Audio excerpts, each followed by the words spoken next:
And boom, we're live. It's Chris and Luke again on the Tuesday Red Room call. We are talking about real estate.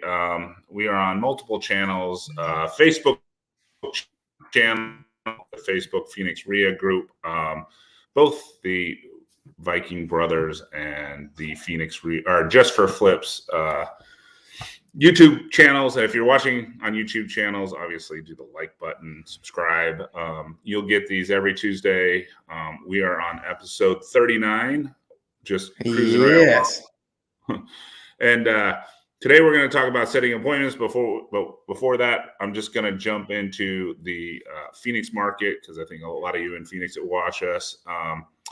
Down to 15,700 actives. We started with about 16,700 actives. And as you know, most people start listing their homes in January. So an interesting stat I saw in the Crawford report is currently in pendings and UCBs, that number is right around 8,000 transactions. Oh, wow. That is up about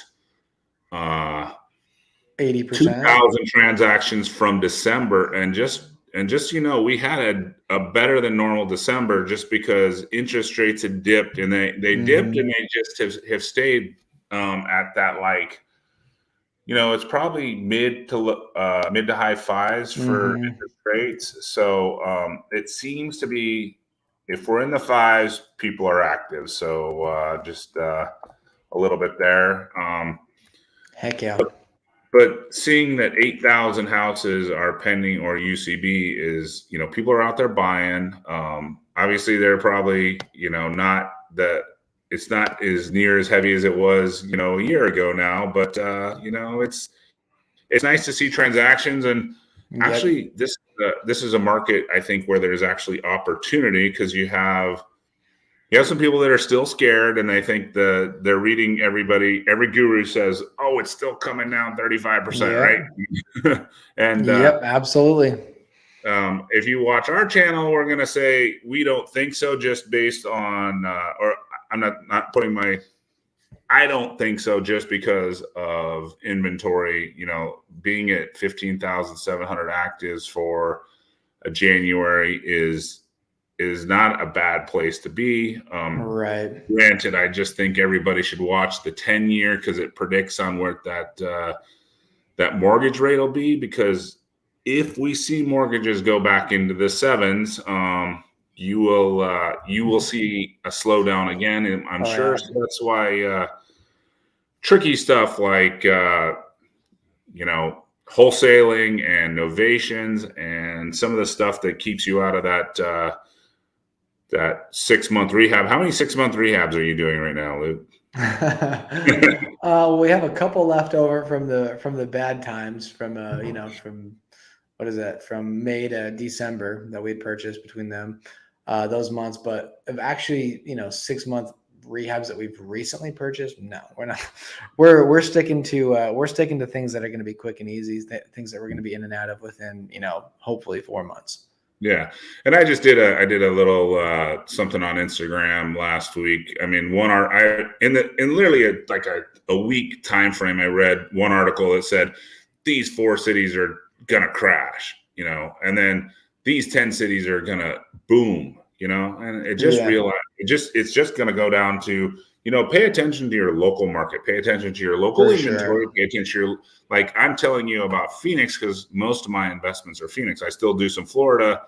So I watch the Florida markets as well, but pay attention to your local actives. What's the baseline? So we have a company locally that's called the Crawford report, and a medium, and their data says a medium, not a buyer's market, not a seller's market, is 27,432. That's the exact number that I pulled up today, so I know exactly. So if we're sitting at 15,700, our inventory is 12,000 under that. Yeah, our inventory is low. So watch your local market, watch your local actives. Like last month, there were 6,000 pendings in Phoenix. Now there are 8,000. So that's 20 people out there buying homes than last month. So that's obviously an improvement in people buying houses. I would expect that, as long as interest rates stay in the fives, to continue that trend through the spring, because that's when people buy in Phoenix. Now, when it gets to August and the fall, kids go back to school, the trend is generally down. And, so that is, Chris, did I hear you say that there's 8,000 UCB in January so far? yeah, Not so so far. far. So it's That's the currently 31st. So yeah, so that's what's currently UCB or pending in Phoenix market. Like, whatever closes today, it's going to come off, and whatever gets sold today is going to come back on. Yep. But, this time last month, on the 30th of December, we were at 6,000. Now I'm rounding a little bit, but that's basically the gist of the conversation. And the previous months before December, where we were kind of hanging between that 4 and 4,500, right? Yeah, we're at 4 and 4,500. So from like October, we've doubled. So obviously a more active market, and that's where you see, and you can pick up the phone, and then if you watch other articles, like I saw something that mortgage applications in the last week of January are up 27%. So I mean, that's, if somebody's applying for a mortgage, they're going out there, they're lining up their money.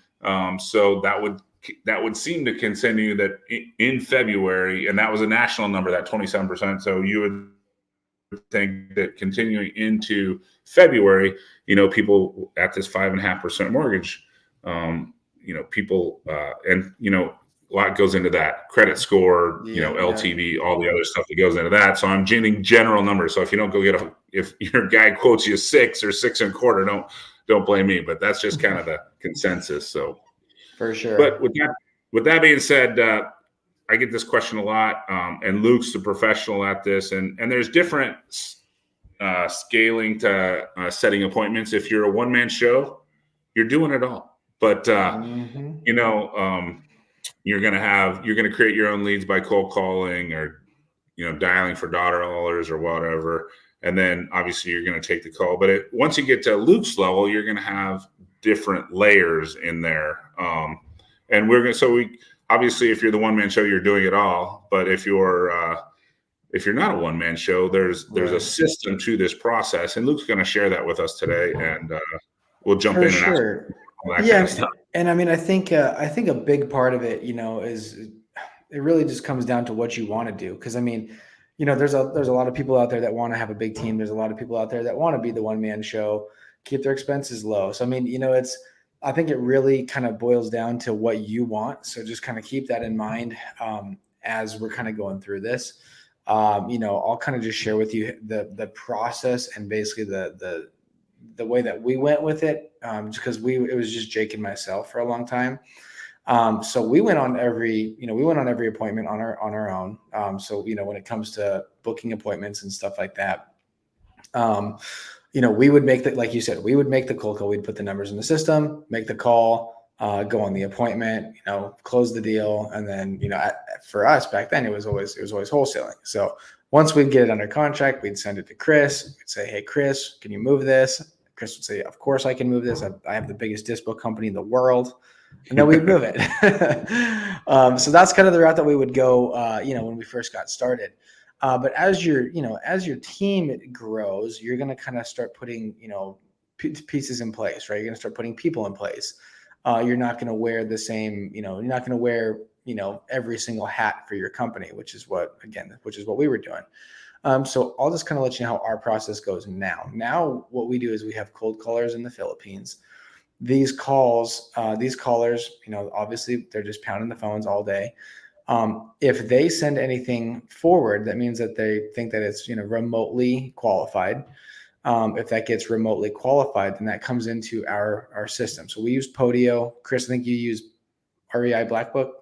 Yeah, I use Vestor and REI Black Book. I have different acquisition teams, so depending on what they like or what they Right. So yeah, so we go straight into into our Podio. From that point, we have our junior acquisition manager who takes the lead. They take it. It's very important for us to jump on it immediately, because as everyone knows, there's a lot of competition out there. There's a lot of people calling. There's a lot of people texting. There's a lot of people that are looking to get these leads. So we jump on them right away. We have a script that we use, that we go through, and basically what we're doing is we're going to qualify that lead. We're going to qualify it based off of a few different things. The biggest thing that we qualify off of, though, is motivation.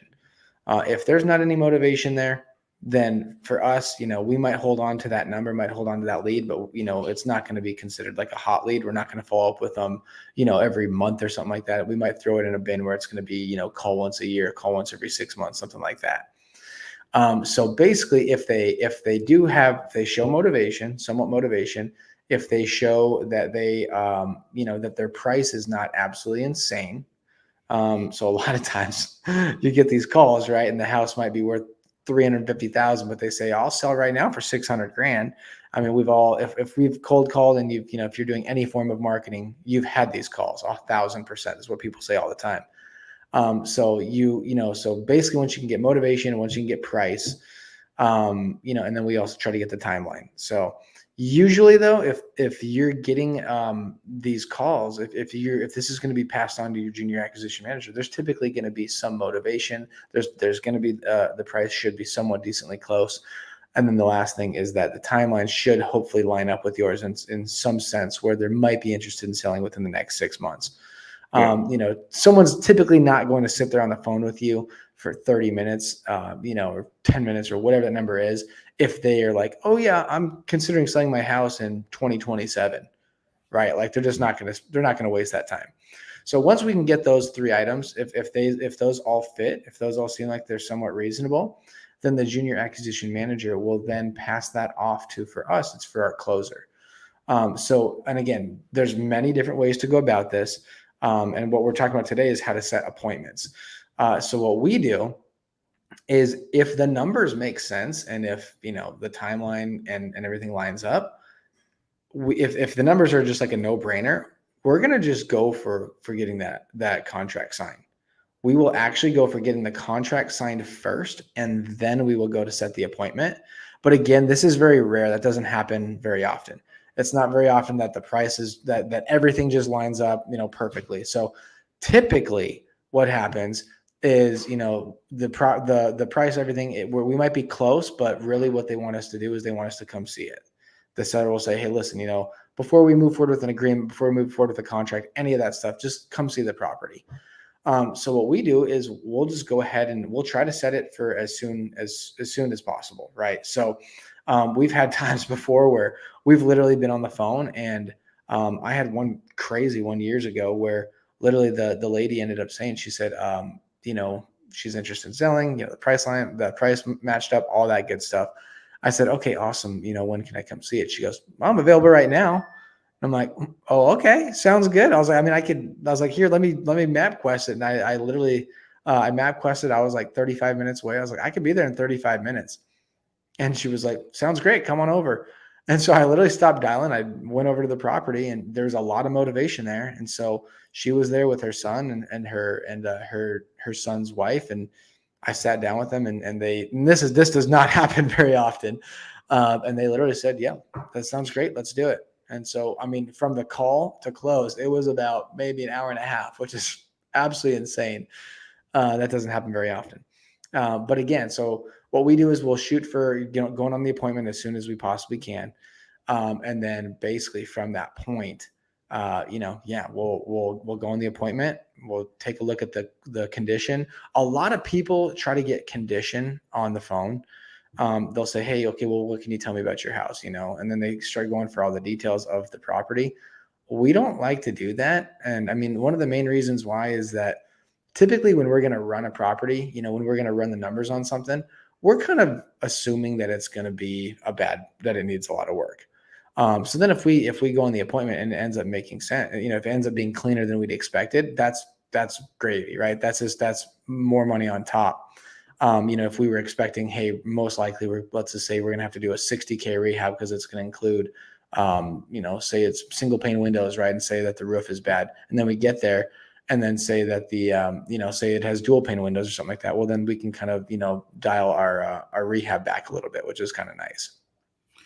So the four things you need to find out from the seller are motivation, which, as Luke says, is the most important. Obviously, price is important. timeline and condition. He's waiting till he gets actually to the door to figure out the condition piece of it. But, I'm going to rewind because, if you've been watching us, I'm going to keep saying this again.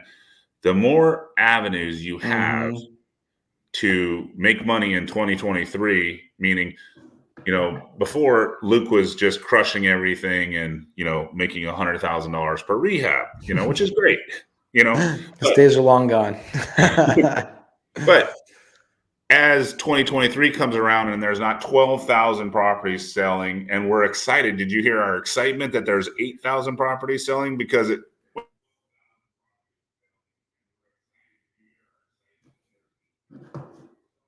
Chris, you froze. I lost you. I'm not sure if anyone else lost you, but I don't have you. You there, Chris? No.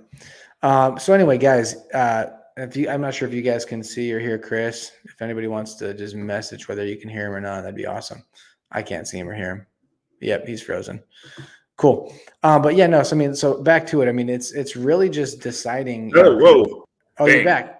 No, we're back. He's back. Okay. Yeah, you were frozen for a couple minutes there.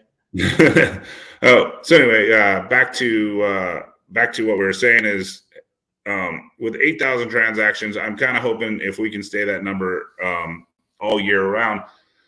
Learning your different trades. If it's got no equity, send it to your agent.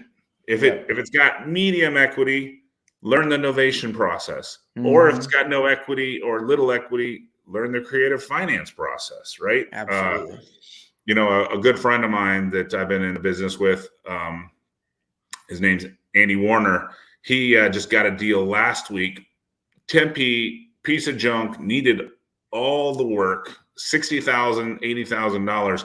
He got the seller to sell it to him on a 5-year term at $240,000 with zero interest. Oh my God. He sold How did he pull that off? But he knows creative financing. He sold it to somebody that needed he's converting it to a sober living anyway, so he needed to do all the work, to get it up to the standards. He sold that, once again, this is commercial now. Commercial deal, 9% isn't terrible for a commercial deal with sober living because it's going to cash flow really well. On his payment and his amortization schedule, he's negative like $700 a month for 5 years. And then he collects 25 years in payments. Wow. So that's amazing. Love it. But it's a creative finance deal. So once again, understanding the creative finance deal, because he didn't want to take the 200 cash offer that Andy was willing to give him. Because it needed all the work, but he was able, because he was able to put together, because he understood all the things about creative finance and all those things in real estate. So I'm just going back to, educate yourself on all the different avenues. If it's a wholesale price and they'll take the wholesale price, great. But even if they take the wholesale price and it's a good property, maybe you innovate it and make a bunch more money. Still take a look and see every one of your exit strategies, like you said. Yeah. So, but I mean, and then another huge reason why we still go on our appointments, why we like to, and again, I Jake and myself still go on our appointments, and I know there's a lot of teams out there that obviously they'll send their closer, they'll send whoever on their appointments. I like to still go on our appointments because we're typically going to flip a property. So if we're typically going to flip a property, I want to walk it so I can have a pretty damn good idea of what needs to go into that property. And so not to say that a project manager can't do that, not to say that anyone else on your team can't do that. But again, like, we like to have an idea of exactly what Chris is saying. Okay, if we can just wholesale this property, what can we get away with? Can we get away with putting $7,000 into this property and just relisting it, or does that need to be $20,000? Or does this property absolutely need to be a full renovation? Do you have to put $65,000 into this property for this thing to move? And so once we've walked it, I feel like a couple of reasons. One, I can get a much better idea of what needs to happen to get it to be basically maximized for that project. And then the other reason is because building rapport with the seller. If you can build that rapport with the seller face to face, it's going to be so much more valuable than over the phone. So I mean, obviously you have that ability, and obviously you want to make sure that you're good at sales before you're doing this. You don't want to be an asshole and go on the appointment and then they end up not liking you and then you lost the deal because you're an asshole. So I mean, you want to make sure you have the right pieces in place. Make sure that the right people are going on these appointments, of course, too. But that's extremely important, because if you can build that rapport, if you can, dig deeper on that appointment to really see why they need to sell, to maybe even, help them understand better why you need to be at a certain price. Maybe they want 300, but you really need to be at 250. And, maybe you kind of let them know over the phone a little bit about it, but you can really kind of break it down to them once you're there. Especially, another thing that we like to do on appointments. And again, this is not like this is just something that we've noticed has been able to help us work with our numbers better. But say you're on appointment, you're walking it with the seller and they want a certain price, where over the phone, you can only get so much information because you're not there, right? You're not seeing it with your eyes.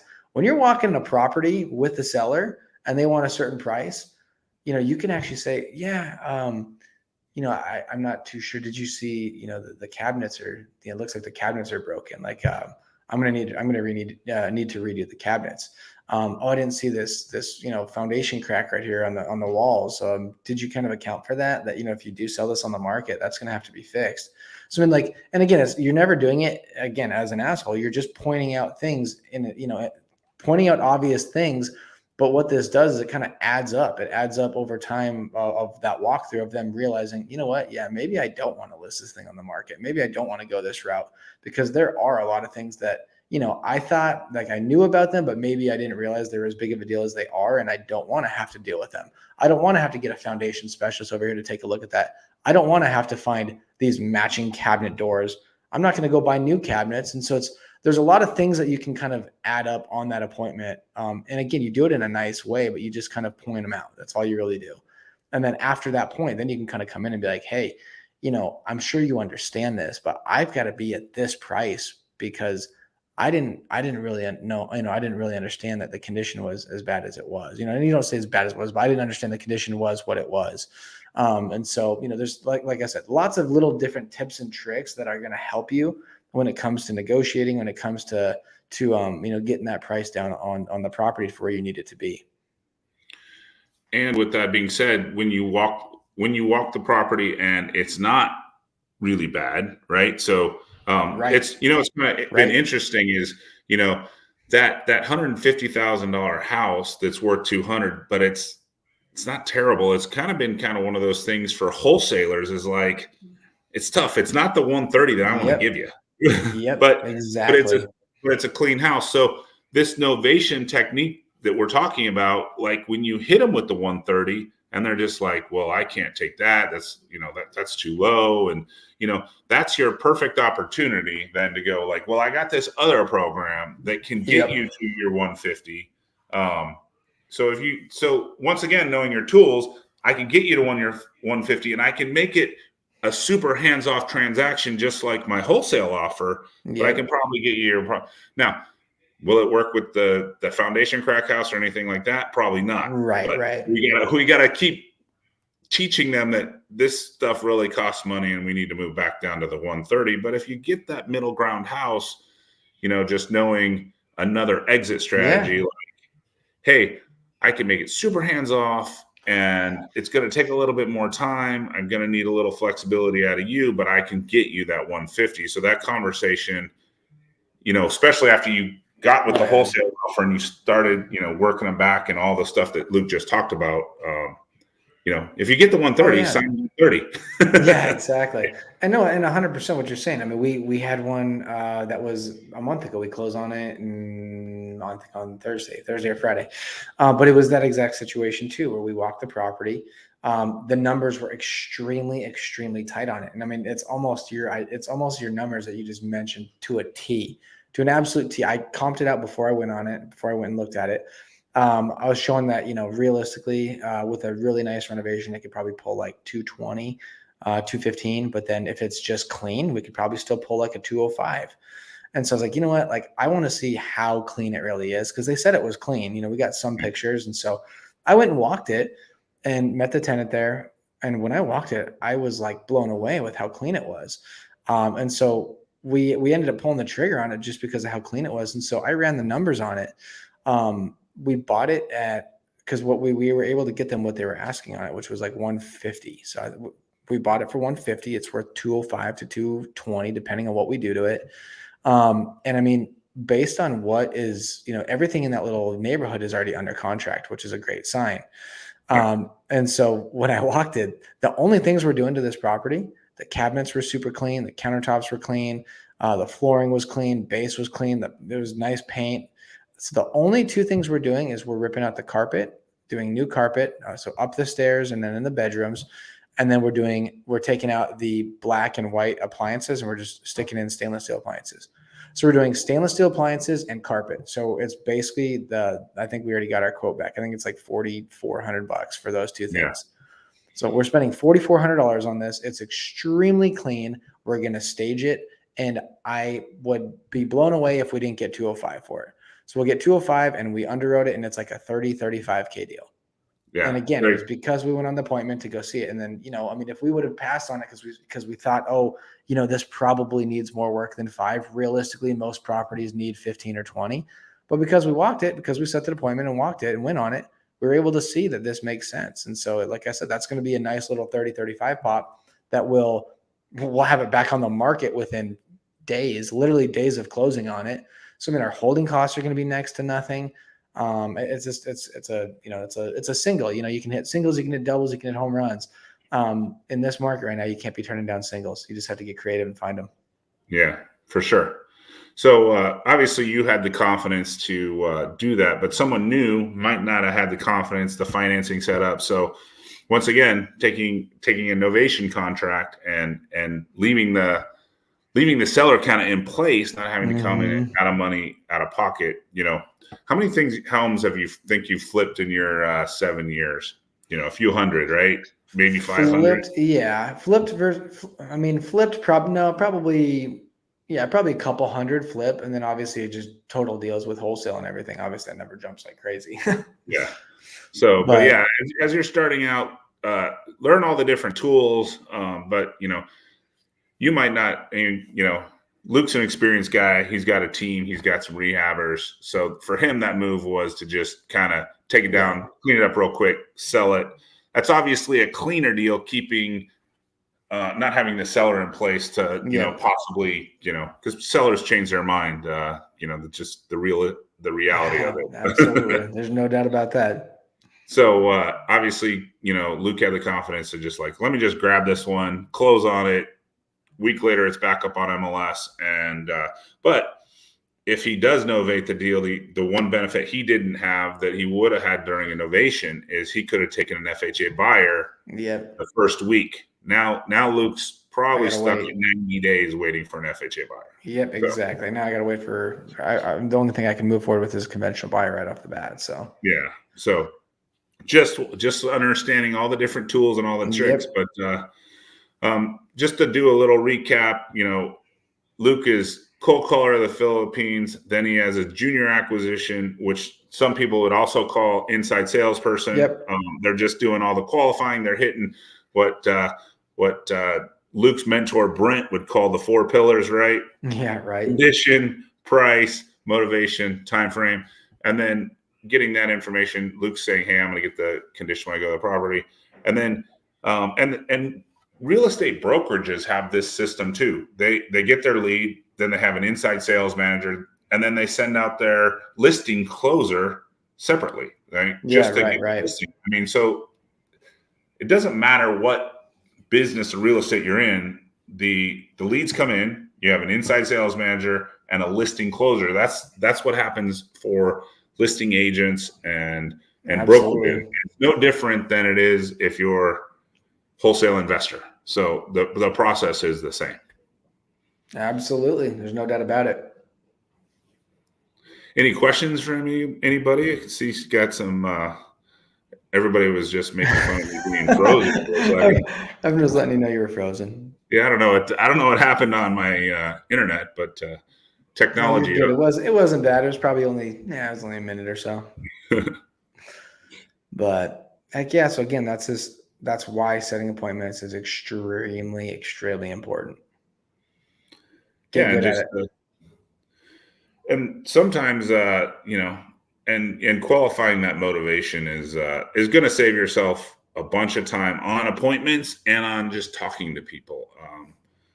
Just if they're not motivated, if they're kind of what are you? There's the hot leads. That's what inside of 2 months, right? Is Oh that yeah, how you exactly. class? I mean, I mean, if they're, we'll even say, we'll even say inside 3 months, because a lot of times what we'll see is that someone will be willing to still sign an agreement, sign a purchase contract if they're 3 months out, and then it kind of gives them time to kind of figure the rest out. And then what we'll always do is we'll put on or before on the contract. So we'll say, Yeah, closing is, the 90 days that you're looking for, but if you guys are ready before then, we'll go ahead and do that. That's exactly what happened on the one that we just talked about. That one, yeah, that's that quick one. The tenant was in there. I met with the tenant. The tenant literally said he was going to need about 60 days to find a new place. And he just reached out literally yesterday, and said, I'm already out. So you guys are all good to go. And so we put on or before on the contract, and we're closing this week. yeah. Then your warm leads are probably your 3 months to 6 months, and then your cold leads are over 6 months. But set kind of what system do you have in your database to just contact them? I know I like the REI Black Book because it does two things. Monthly, it sends them a text. The next month, That's it sends cool. them a ringless voicemail, and the next month, it sends them an email. So I'm just once a month, I'm just Yeah. saying. That's super cool. So we basically have buckets, like within our system that's built out, where they'll go into these, and then once it's reached a certain date, whatever it is, it'll go into the dialer, and then our agent just go ahead, he'll hop into the dialer, and it'll hit those 30-day dialers. That'll hit the 90-day contacts. So that's kind of how our Podia is built out. So we got a question from Bobby Adams. Any tips on talking to agents for on-market distressed properties? So my tip, and I'll let Luke jump in. My tip is actually pick up the phone and talk to them. Yeah. A lot of people will just see the investor special in the notes and whatever, and they just kind of send the offer over. And my second tip on that would be, clock. Agents pay attention if you clock in the property. If they see your Yes. key, if they see your key go 100%. through their key notice, They'll call if they you. don't, they're going to be like, "You sent me an offer and you didn't look at it." Yep. I completely agree with you, Chris. That's huge. Exactly what you just said. Once they see that you've been there, then a lot of times they're going to reach out because they want feedback. Do you think I'm too high? Do you think I'm too low? How much do you think this rehab needs? Whatever it is. So yeah, that's big. Make sure that if you actually do that, well, the thing is, they're going to take you more seriously when they're Yeah, getting 10, 15, 20 offers in. And they start asking everyone, have you seen the property? And a lot of people are saying no. When you've got 15 out of 20 say, no, I haven't. Okay, they're going to say, okay, well, a lot of times even the sellers will say, I don't want to accept an offer if they haven't seen the property. We get that all the time. So yeah, that's a big one for sure. I think the other thing is, like you said, when you talk to agents, find out what are like the pain points for the seller, right? Like, what are the important things? Is it the time frame? Are they looking to get out of there quick? Is it the price? Is the price the most important? Is it just convenience? They just want a really convenient, easy transaction. And depending on what those pain points are for the seller, then kind of make sure that you hold those as your most important things when you're putting an offer together. yeah. I mean, if the agent says, "Hey, they need a little bit of cash now," and I know a lot Yep. of us probably aren't wanting to do the 2-week post possession, but like if they're moving to Ohio, they knowing they got a Yeah. check before they get the U-Haul might be the thing that gets you the deal. So Right, exactly. That, and another thing that could be, that we do this all the time as well, is it could be that the sellers really don't want to have to worry about moving all of the stuff. They want to know if it's okay if they leave some of the furniture behind, and, yeah, and if you're willing to take care of that. yeah, that's another big one for sure. But anyway, we're at 35 minutes. We like to keep these to 30. I'm going to start saying, if you like our content, you can obviously subscribe, But if you like our content, tell a friend, right? We're here every Tuesday. Tell your friend, yeah. hey, jump on their podcast, and then you can always DM us if you have. We're willing to pretty much talk about anything real estate. If it's happening in real estate, it's probably happened to me. Luke might be missing a couple of Yeah, them. I think I probably am. We've seen a lot, but I know I haven't seen as much as you, Chris. So, but yeah, send us a message, either one of us, and we'll be back next Tuesday at 2:00. Absolutely. Thanks Now, for once joining, everybody. I was going to mention we are doing for House of Viking, today is our last day that we're doing the founder special. So if anyone's been thinking about it, just a quick heads up, we ended it on January 31st. So today is that very last day. So it will Cool. be no longer at that price point as of tomorrow. Perfect. Heck yeah. See you guys. We'll see you. Boom.